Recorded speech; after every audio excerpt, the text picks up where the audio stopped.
ख्रीस्त में मेरे प्यारे विश्वासी भाइयों और बहनों, श्रद्धेय फादरगण, सिस्टरगण एवं ब्रदरगण, ख्रीस्त जयंती अथवा ख्रीस्त जन्म पर्व आप सबों को मुबारक, खुश जन्म पर्व और प्रभु की ढेर सारी आशीष।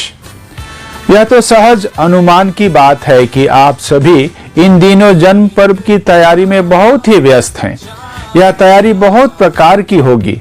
कोई आत्मिक तैयारी में है, जैसे पाप स्वीकार संस्कार ग्रहण करने की तैयारी में, तो कोई घरों की साफ सफाई और साज श्रृंगार में। हम में से कुछ अपने पल्ली एवं पल्ली गिरजा की साफ सफाई और उसे सजाने में। बहुत जल्द 24 दिसंबर की रात आ जाएगी और तुरंत ही 25 दिसंबर भी। हम लोग मिस्सा पूजा में धूमधाम से भाग लेंगे। तत्पश्चात अपने अपने घरों में परिवार वालों और सगे संबंधियों के साथ पर्व रोटी, केक, मीठे पकवान खाते हुए भोज में शामिल होंगे। कुछ क्षेत्रों में सामूहिक नाच गान करते हुए आपसी खुशी बांटेंगे, सामुदायिक एकता और मेल प्रेम का चिन्ह प्रकट करेंगे। प्रायः हर साल हमारा क्रिसमस ऐसे ही बीतता है। शायद कोरोना काल में बात कुछ और थी। तो क्या क्रिसमस मात्र एक वार्षिकी उत्सव है जो आता है और चला जाता है? थोड़े समय के लिए यह उत्सव खुशियां लाता है और कुछ दिनों के बाद फिर वही पुराना जीवन। अन्य शब्दों में, क्या इस क्रिसमस का मतलब यही 2 दिनों की खुशी और क्षण भंगुरता है? आइए हम संत लूकस के सुसमाचार के दूसरे अध्याय के वाक्य 8 से 12 वाले पाठ को और एक बार गौर पूर्वक सुने। उस प्रांत में चरवाहे खेतों में रहा करते थे। वे रात को अपने झुंड पर पहरा देते थे। प्रभु का दूत उनके पास आकर खड़ा हो गया। ईश्वर की महिमा उनके चारों ओर चमक उठी और वे बहुत अधिक डर गए। स्वर्गदूत ने उनसे कहा, डरिए नहीं, देखिए मैं आपको सभी लोगों के लिए बड़े आनंद का सुसमाचार सुनाता हूँ। आज दाऊद के नगर में आपके मुक्तिदाता प्रभु मसीह का जन्म हुआ है। यह आप लोगों के लिए पहचान होगी। आप एक बालक को कपड़ों में लपेटा और चरनी में लिटाया हुआ पाएंगे।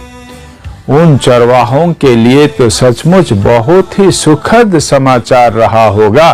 वाक्य 20 हमें बताता है कि चरवाहों ने सब कुछ देखा और सुना और वैसा ही पाया जैसा स्वर्गदूत ने उन्हें बताया था। इसलिए वे ईश्वर का गुणगान और स्तुति करते हुए लौट गए। क्या ही सुखद अनुभव रहा होगा। क्या हमारा अनुभव भी क्रिसमस में ऐसा ही होता है? सुखद सुसमाचार और सभी लोगों के लिए। क्या हमारे क्रिसमस की खुशियों के अनुभव में सभी लोग शामिल होते हैं? स्वर्गदूत ने चरवाहों को खुशखबरी दी। यह खुशखबरी थी आपके मुक्तिदाता यानी मसीह का जन्म हुआ है, लेकिन उनके मरण और पुनरुत्थान के बारे भी है। उनके पुनरुत्थान के साथ हमारे पुनरुत्थान की बात भी जुड़ी है। पुनरुत्थान और जीवन मैं हूँ। जो मुझ में विश्वास करता है वह मरने पर भी जीवित रहेगा, और जो मुझ में विश्वास करते हुए जीता है वह कभी नहीं मरेगा। संत यूहन्ना के सुसमाचार अध्याय 11 वाक्य 25 और 26 में हम यह पाते हैं। प्रभु यीशु मानव रूप लेकर जन्मे हम मानवों को अनंत जीवन देने के लिए। दूसरे शब्दों में, यीशु का जन्म पर्व हमें केवल बीते समय की बात पर हमारा ध्यान नहीं खींचता है, बल्कि हमारे भविष्य की ओर भी इशारा करता है। यीशु का जन्म हमें आशा भी देता है। यह हमें आशा के लोग अथवा आशा के तीर्थ यात्री बनाता है। इस पवित्र मौसम में हम संत अगस्तीन का यह कथन सुनते हैं, ओ भाई जागो, तुम्हारे लिए ही ईश्वर मनुष्य बना। ओ सोने वाले, मृत प्राय अवस्था से उठो और ख्रीस्त तुम्हें ज्योति प्रदान करेंगे। तुम्हारे लिए मैं कहता हूँ, ईश्वर मनुष्य बना। अगर वह निर्धारित समय पर नहीं जन्मा होता तो कभी ना समाप्त होने वाली मृत्यु तुम्हारी राह देख रही होती। तुम्हारे पापमय शरीर से तुम्हें कभी भी छुटकारा नहीं मिलती यदि उसने इस पापमय शरीर को अपना नहीं बनाया होता। आओ हम हमारी मुक्ति और पाप मुक्ति हासिल करने की खुशी मनाएं, जैसा धर्मशास्त्र कहता है। यदि कोई गर्व करना चाहे तो वह प्रभु पर गर्व करे। कुरिन्थियों के नाम दूसरा पत्र अध्याय 10 और वाक्य 17।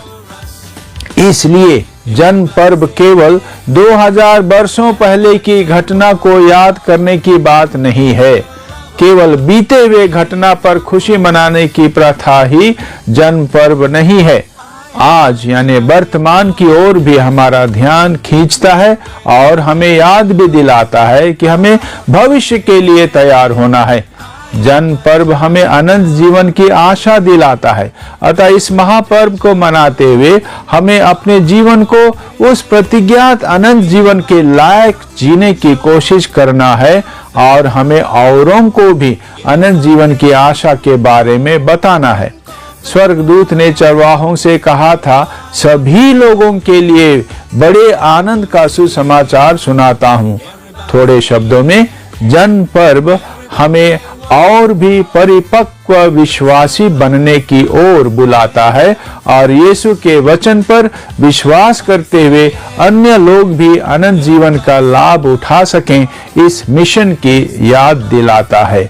इसलिए मैं बहुत ही उचित भाव से आप सभी विश्वासी लोगों को खुश जन्म पर्व कहता हूं और 2025 यानी नए साल की ढेर सारी शुभकामनाएं देता हूं। साथ ही यह शुभकामना भी करता हूं कि जिस प्रभु ने हमारी मुक्ति के लिए हमारा मानव स्वभाव धारण किया, वही प्रभु आपके वर्तमान जीवन को अच्छी तरह से जीने की कृपा दे और अनंत जीवन पाने की आपकी आशा को बरकरार रखे। जय यीशु की।